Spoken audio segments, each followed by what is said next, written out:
विनय पत्रिका में गोस्वामी जी महाराज कहते हैं, जौ पै हरि जन के अवगुण गहते।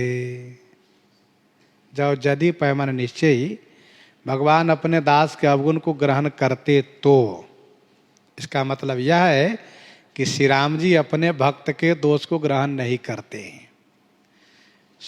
स्वामी होत सरोस सेवक के अपराध सुनी, लेकिन हमारे राम जी ऐसे हैं कि अपने देखे दोष सपनो राम न उर धरे। श्री राम जी हा जय हो। यदि श्री राम जी हम लोग को दोष देखना शुरू करें ना तो हम लोग कोई ठिकाने न रहे, नरकों में जगह नहीं मिलेगी। तो जौ पे हरि जन के अवगुण कहते, जन अवगुण प्रभु मान न काऊ, दीन बंधु अति मृदुल स्वभाव। और इतना ही नहीं, रातन प्रवचित चूक किए कि करत सुरति से बार ही है कि। गोस्वामी जी ने कहा, सुनिए मैं बड़ा उदाहरण दे रहा हूँ। जहिया को बधे व्याध जी बाली, फिर सुकंठ सोई कीन कुचाली, सोई करतूत विभीषण केरी, सपने सोन राम ही हेरी। श्री राम जी दोष नहीं देखते। अरे बंदर भालुओं को भी दोष नहीं देखे। कैसे? कहा, प्रभु तर उतर कपिडार पर ते कि आप समान। श्री राम जी वृक्ष के नीचे बैठते हैं और ये बांदर लंबी लंबी पूंछ नीचे झुलाते हुए उस वृक्ष के ऊपर बैठते हैं, और श्री राम जी फिर भी उनको अपने समान बना दिए। उनका दोष नहीं देखते। दुनिया के कोई स्वामी उनके सामने यदि कोई उच्च आसन पर बैठ जाए, कुर्सी पर बैठ जाए तो नाराज होंगे। बताओ, मेरे सामने तो ऊंचा पर बैठ गया, नीचे उतरो नीचे उतरो। उनके दो चार चमचे लोग रहते हैं, तुरंत कहेंगे देखो भाई, अरे स्वामी के सामने ऊपर बैठते हो तुम, नीचे बैठो नीचे बैठो। लेकिन श्री राम जी प्रभु तर उतर कपिडार पर ते कि आप समान। तो जो पे हरिजन के अवगुण गहते, तो सुरपति कुरुराज बालिसो, कत हठि बैर बिसहते। भगवान अपने भक्तों के लिए दूसरों से विरोध कर लेते हैं।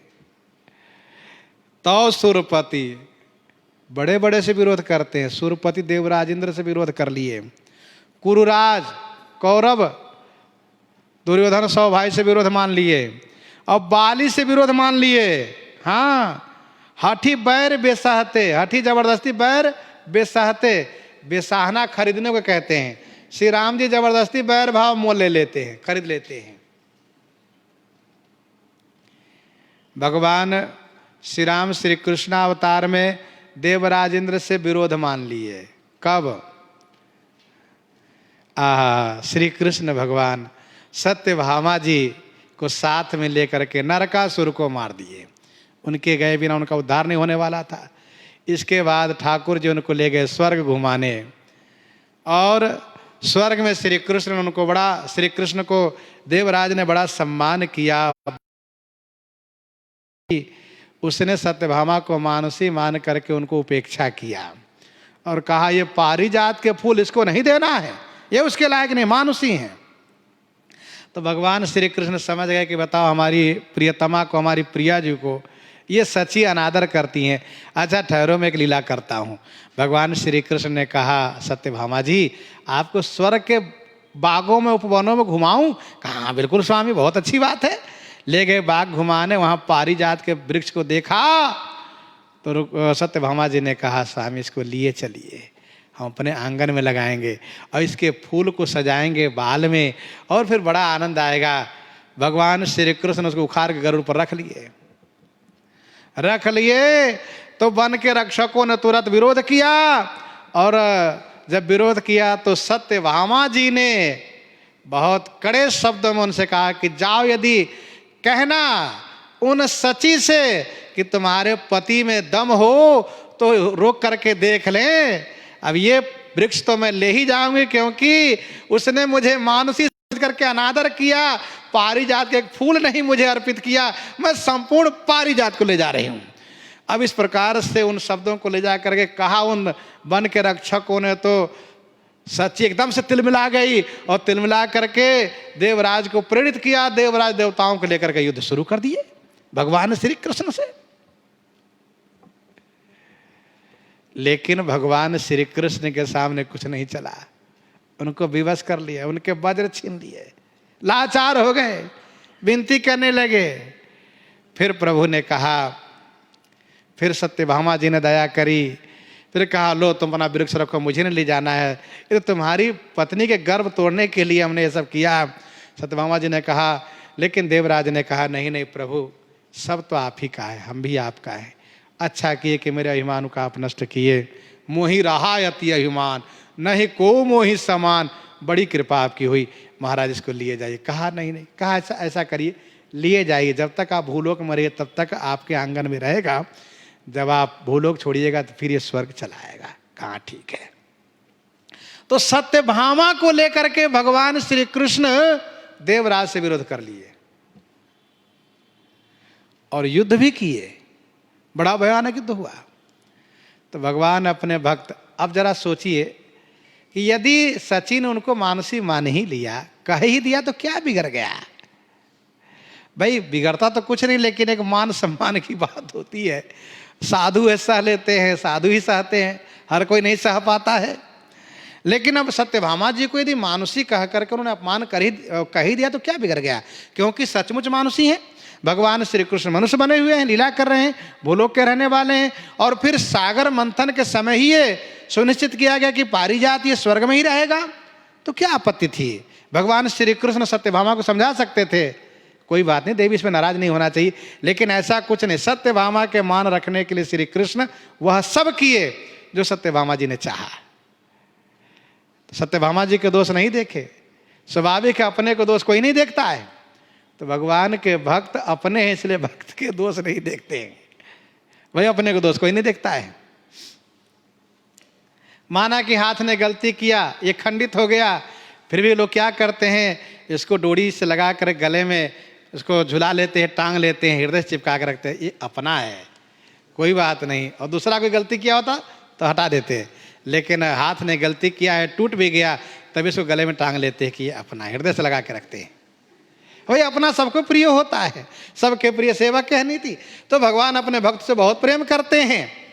और हाँ, कुरुराज से विरोध कर लिए, कुरुराज से विरोध कर लिए। महाभारत में बहुत विस्तार से कथा वर्णित है। बालक थे, वैसे भीम का उद्देश्य ऐसा नहीं था, भीम अनभिज्ञ थे, बालक थे, अबोध थे, अज्ञानी थे। लेकिन 100 भाई 5 भाई, 105 भाई में सबसे यदि जबरदस्त कोई थे बलवान, तो वो केवल भीम थे। बहुत मजबूत, बहुत बलवान। और वो क्या करें, ये 5 भाई, वो 100 भाई, खेल ही खेल में उन 5 को बहुत परेशान करते थे। हाँ, कभी कभी तो उनको इस प्रकार से पटक करके वहीं में रगड़ते थे, सिर बेचारा रो देते थे। और कभी कभी जब वो कौरव पेड़ पर चढ़ जाए फल लेने के लिए, तो ये वृक्ष को लात मार मार कैसे हिलावे कि बेचारे ऊपर से फल की तरह धम धम गिरे, चोटा जाए। कभी कभी उनको पानी में ले जा करके डुबावे, ऊपर से तब तक दबाए रखे जब तक वे मरने के कगार पर न पहुंच जाए। बहुत त्रस्त करते थे। लेकिन भीम का हृदय साफ था, वो खेल था, बच्चों का खेल, लेकिन ये गलत था, अच्छा उचित नहीं था, बहुत परेशान करते थे। पर भगवान ने उनका दोष नहीं देखा भीम का। अच्छा, धीरे धीरे बड़े हो गए तो 100 भाई थे। दुर्योधन कलयुग का अवतार है, शकुनी द्वापर के अवतार है, दुर्योधन का शकुनी सब आपस में विचार करके और तथा ये सभी 100 भाई विचार करके निर्णय किया कि भीम को मार डालो। ये भीम ही सबसे बदमाश है और सबसे जबरदस्त है, भीम मर जाएगा तो हमारा सबका काम बढ़िया चलेगा चकाचक। बाकी ये 4 भाई है ना, इसमें युधिष्ठिर जी तो बिल्कुल परम साधु हैं और अर्जुन नकल साधु, इसको तो हम बना लेंगे। ये सबसे खतरनाक भीम है, अकेले 100 संहारे भीम। हाँ, अकेले भीम ने सबको मारा है, वर्णन है ये। 5 ही मारी न 100 सके, 100 संहारे भीम। तो उन लोगों ने क्या किया, एक दिन उनको जहर पिला दिया, खाने पीने के सामान में जहर मिला खिला दिया और लता पता में लपेट करके गंगा जी में नदी में बहा दिया। बहा देने के बाद वे चले गए पाताल, नागलोक। वहाँ चले गए तो सर्पों ने देखा तो काटना शुरू किया। जब सर्पों ने काटा तो ये जहर जब वहाँ गया तो वो जहर समाप्त हो गया। नियम होता है, जहर ही जहर काटता है। तो इसके बाद जब होश में आज देखा तो पता चला कि अरे तो हमारे नाना ही हैं यहाँ पर नागराज। बड़े खुश हुए नागराज, बड़े प्रसन्न हुए। परिचय हुआ तो बड़े खुश हुए। फिर इसके बाद उनको एक रस, एक बढ़िया जो बनाया हुआ रस था, उसको पीने के बाद उसको हजारों हाथी के बल आ जाएगा। ऐसे कई रस कुंड भीम को पिला करके बहुत बलवान कर दिया। और इसके बाद नागराज ने कहा लोग बहुत दुखी है, परेशान है, तुम अब जाओ। तो नाग लोग इनको लाकर फिर उसी जहाँ डुबाए थे उसी के पास में लाकर छोड़ गए। भीम आए तो इसने घर में जा करके, तब तक इनके पांचों चारों भाई खोज रहे थे, बहुत परेशान थे। इनकी माता जी दुखी थी, भीम कहाँ गया, भीम कहाँ गया। और ये लोग झूठे नाटक करे, दुर्योधन आदि कहे कि पता नहीं कहाँ, साथ में खोजवाओ भी, और मन ही मन खुश है गया गया। अब चिंता की बात नहीं है। लेकिन भगवान श्री कृष्ण को यह बुरा लगा कि बताओ इसको मारना चाहा जान से। और इसके बाद फिर भीम ने सारी बातें बताई। फिर तो विरोध आपस में अंदर अंदर होना शुरू हो गया।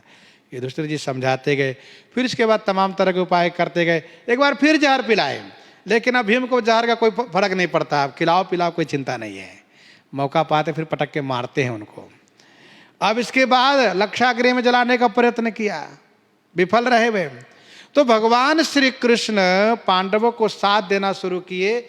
और हाँ, एक बार गलती तब हुई, महाभारत में ऐसा वर्णन है, युधिष्ठिर की सभा, वह मैं सभा, जिसका मैं सभा नाम था उसका, और मैं द्वारा रचित वह सभा थी। और उसकी विलक्षणता क्या थी, विशेषता क्या थी कि जहाँ दीवाल दिखे वहाँ द्वार होता, और जहाँ द्वार दिखे वहाँ दीवाल होता। जहाँ पानी दिखे वहाँ फर्श होता, जहाँ फर्श दिखे वहीं पानी रहता। ये बड़ा विचित्र चमत्कार है। तो पांडवों ने उनको बुलाया दुर्योधन को देखने के लिए। आए देखने के लिए तो ये बेचारे जहाँ पानी समझे वहाँ कपड़ा उठा ले तो सूखा मिले, और जहाँ सूखा समझ के फर्श पर जाए वहाँ बेचारे भीग जाए, सब कपड़ा भीग जाए। और इसी तरह से घूमते घूमते एक जगह लुढ़क कर गिर भी गए। और फिर जहाँ द्वार समझे वहाँ दीवार तकड़ा जाए, बेधड़क जाए। और जहाँ दीवार समझे वहाँ द्वार, वहाँ धर्मनाने लगे, लड़खड़ाने लगे। इस पर सबने हंसी किया, नकुल सहदेव। और भीम ने तो एक बार कह ही दिया, अरे धृतराष्ट्र पुत्र, अरे द्वार इधर वहां कहाँ जा रहे हो। और बड़ी मीठी व्यंगात्मक हंसी से दुर्योधन को चोट आ गई अंदर में। वो निर्णय कर लिया। और उसी समय में द्रौपदी जी ने भी उपहास कर दिया, का अंधे का बेटा अंधा ही होता है। इन सब बातों से लेकर के दुर्योधन अंदर से बहुत दुखी हो गए। इसके बाद जुआ की बात आती है। पर ध्यान देने वाली बात यह है कि भाई कुछ न कुछ गलती तो भीम की भी थी, लेकिन भगवान श्री कृष्ण ने भीम के दोष को नहीं देखा। भीम अपना है। और सभी भाइयों ने उपहास किया उस समय सभा में बुला करके, पर उसको दोष नहीं देखा। क्यों? भगवान अपने भक्त के दोष देखते ही नहीं है। और बाली से भी बैर कर लिए। सुग्रीव भगवान के शरणागत हुए। बाली का दुख, बाली का जो अत्याचार था उसे सुन करके श्री राम जी उनको मारने के लिए प्रतिज्ञा कर लिए और सुग्रीव को लेकर के चल दिए। सुग्रीव ने बाली को ललकार दिया। बाली घर से चला तो उसकी पत्नी तारा ने रोका, कहा आप मत जाइए क्योंकि श्री राम जी से मिल गए हैं। तो बाली ने कहा कि समदर्शी रघुनाथ, श्री राम जी समदर्शी है, भला हमको क्यों मारेंगे। इस प्रकार से कह करके बाली तारा को समझा करके चलाया युद्ध में। सुग्रीव को एक मुक्का मारा, बहुत जोर से मारा। सुग्रीव बड़े दुखी हो गए, भाग करके श्री राम के पास गए। प्रभु आपने तो आज ध्यान ही नहीं दिया। आप यदि इस तरह से मुझे मरवाना था तो आप मुझे क्यों मृत्यु को मुंह में झोंक दिए। प्रभु ने कहा ऐसी बात नहीं है मित्र, तुम दोनों एक जैसे हो, इसलिए मैंने तुम्हें बचा नहीं सका, लेकिन अब की बार गले में पुष्प का हार पहना करके भेजा और प्रभु ने बाली को मार गिराया। कहने का भाव यह है कि बाली का कहना यह था कि श्री राम समदर्शी हैं, भगवान है, भला हमें क्यों मारेंगे। प्रसंग वहाँ का अलग है। श्री राम जी ने समदर्शिता का भी परिचय दिया है, लेकिन श्री राम जी ने अपने भक्त के लिए बाली से हठात विरोध मान करके उनको भी मार दिया है। तो सुरपति कुरुराज बाली सो कत हठि भैर विसहते, जो जप जाग जोग व्रत वर्जित, केवल प्रेम न चाहते। यदि जप, जाग माने यज्ञ, जोग व्रत को वर्जित माने छोड़ करके केवल प्रेम न चाहते, केवल प्रेम नहीं चाहते, तो कत सुर मुनि बर विहाय ब्रज, गोप गेह बसि रहते, गोप गेह बसि रहते। तो भगवान देवता मुनि के घर छोड़ करके वृंदावन में नंद बाबा के घर क्यों रहते। तो गोस्वामी जी इस पद में कहना यह चाहते हैं कि जौपै हरि जन के अवगुण गहते, भगवान अपने भक्त के अवगुण को नहीं ग्रहण करते हैं। जन अवगुण प्रभु मानन काऊ। इन्हीं के साथ आज सीताराम सीताराम सीताराम सीताराम।